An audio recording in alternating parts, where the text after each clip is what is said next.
Selamat pagi para saudaraku seiman dalam Kristus. Salam sukacita dan sehat selalu untuk kita. Marilah kita siapkan hati dan pikiran kita untuk mendengarkan firman Tuhan. Tuhan beserta kita sekarang dan selama-lamanya. Inilah Injil Yesus Kristus menurut Lukas bab 11 ayat 1 sampai 4. Dimuliakanlah Tuhan. Pada suatu kali Yesus sedang berdoa di salah satu tempat. Ketika ia berhenti berdoa, berkatalah seorang dari murid-muridnya kepada Tuhan, "Ajarlah kami berdoa, sama seperti yang diajarkan Yohanes kepada murid-muridnya." Jawab Yesus kepada mereka, "Apabila kamu berdoa, katakanlah kepada Bapa, Bapa, dikuduskanlah namamu, datanglah kerajaanmu. Berikanlah kami setiap hari makanan kami yang secukupnya, dan ampunilah kami akan dosa kami, sebab kami pun mengampuni setiap orang yang bersalah kepada kami. Dan janganlah membawa kami ke dalam pencobaan." Demikianlah sabda Tuhan. Terpujilah Kristus. Selamat pagi para sahabatku, sahabat suara hati, rekan muda dan para pendengar dimanapun Anda berada. Dalam bacaan Injil hari ini, Yesus mengajarkan kepada kita bagaimana cara berdoa. Doa Bapa kami yang Tuhan Yesus ajarkan kepada kita merupakan sebuah doa yang utuh, yang lengkap. Doa ini mengajarkan kita tentang berbagai hal yang harus kita sampaikan kepada Bapa.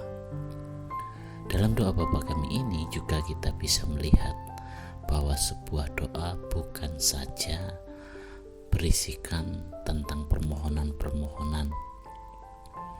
Doa bukan hanya untuk meminta dan meminta, terus meminta.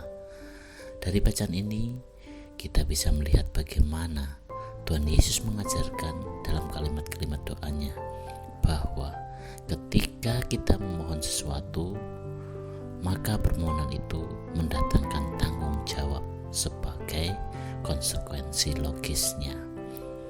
Ketika kita berdoa meminta makanan kepada Bapa, maka itu berarti ada suatu tanggung jawab untuk mencukupi diri dengan apa yang ada dan bersyukur atas makanan yang bisa kita makan.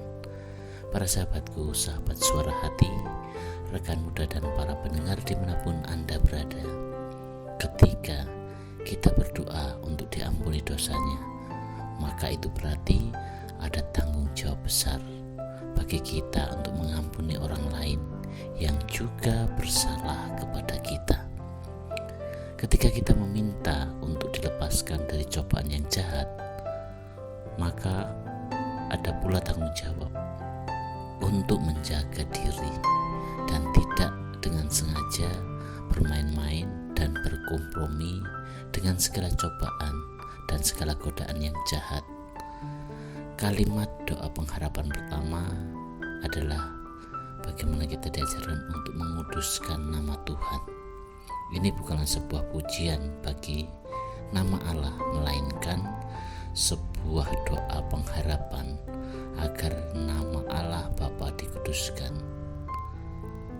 Dalam kisah para nabi, yaitu Nabi Yeskiel, bagaimana Allah sendiri akan menguduskan namanya yang sudah dinadai oleh umat Israel. Maka harapannya adalah agar janji Tuhan ini dapat segera terwujud, sehingga namanya diakui serta dihormati oleh semua orang. Kalimat doa pengharapan berikutnya adalah datanglah kerajaanmu. Ini adalah sebuah harapan agar Bapa dapat menegakkan pemerintahannya. Pemerintahannya memang sudah hadir dalam diri Yesus dan para muridnya, dan kiranya dapat kokoh hingga akhir zaman. Kalimat doa permintaan ini, berikanlah kami rezeki makanan yang secukupnya. Makan yang diminta supaya diberikan Tuhan setiap hari terus menerus. Tentu saja makanan yang sifatnya jasmani maupun juga sifat yang rohani. kalimat doa permintaan kedua, yaitu supaya kita juga bisa mengampuni. Tuhan yang Maha Rahim pasti mengampuni dosa-dosa manusia, sebab kami pun mengampuni setiap orang. Para murid tidak hanya memohon supaya mengampuni, supaya diampuni, tetapi mereka juga dimampukan untuk mengampuni sesamanya. Kalimat doa permintaan berikutnya adalah membawa kita ke dalam pencobaan. Orang-orang Yahudi percaya bahwa segala sesuatu berasal dari Tuhan, termasuk pencobaan. Oleh karena itu, mereka memohon supaya Tuhan jangan memasukkan mereka ke dalam pencobaan. Dalam doa Bapa Kami ini memang sebuah doa yang begitu sederhana, tetapi meringkas semua doa kita kepada Tuhan. Dengan doa ini, Allah semakin akrab dengan kita yang diciptakannya, yang secitra dengannya. Sebagai anak-anak Tuhan, kita pun berharap dan meminta semua yang kita butuhkan, dan Tuhan tidak pernah terlambat memberi apa yang kita butuhkan. Para sahabatku, sahabat Suara Hati, rekan muda dan para pendengar dimanapun Anda berada, Allah mengasihi orang-orang yang menyesali kedosaannya serta kembali mau memperbaharui dirinya. Belas kasih Allah jatuh melampaui pikiran, kehendak, dan kepengetahuan manusia.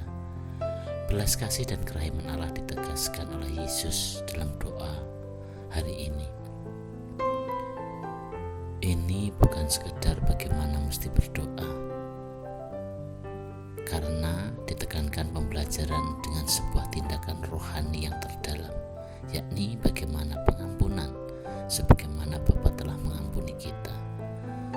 Mungkin dalam kehidupan keseharian seringkali hidup kita dikuasai oleh kemarahan, balas dendam, dan keinginan merusak diri dan orang lain. Terlebih bila dihadapkan pada persoalan untung rugi, hak dan martabat, serta tindakan yang tidak mengenakan lainnya. Sikap yang muncul adalah saling menghakimi, kebencian, dan balas dendam. Dalam bacaan Injil hari ini, bagaimana ini semua menyadarkan kepada kita dan mengajak kita untuk menyelami hati Allah serta belajar darinya untuk saling mengampuni dan mencintai satu dengan yang lain. Demikianlah, semoga kita semakin bisa mengasihi dan mencintai sesama kita. Demikianlah permohonan kita hari ini, dan marilah kita akhiri dengan doa. Allah Bapa dalam surga, puji dan syukur kami ucapkan dan terima kasih di mana Engkau mengajarkan kepada kami untuk tidak berhenti dalam berdoa. Bantulah kami untuk senantiasa bersyukur kepadamu, berharap pada semua penyelenggaraanmu, dan Engkau menganugerahi semua yang kami butuhkan di dalam kehidupan kami. Ini semua kami serahkan kepada-Mu Tuhan,